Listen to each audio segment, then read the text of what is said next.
Test series হার দিয়ে শুরুর পর দ্রুতই ঘুরে দাঁড়িয়েছিল। ওয়ানডেতে ধবলধোলাইয়ের পর টি-20 সিরিজ শুরু জয় দিয়ে।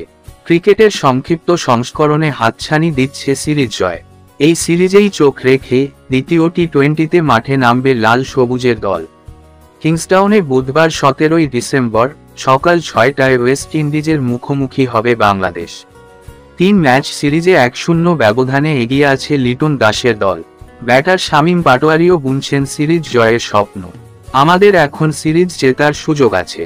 ওয়েস্ট ইন্ডিজ খুব ভালো টি-20 দল, কিন্তু আমরা বিশ্বাস করি আরেকটা ম্যাচ জিততে পারলে সিরিজটা আমাদের হয়ে যাবে ইনশাআল্লাহ।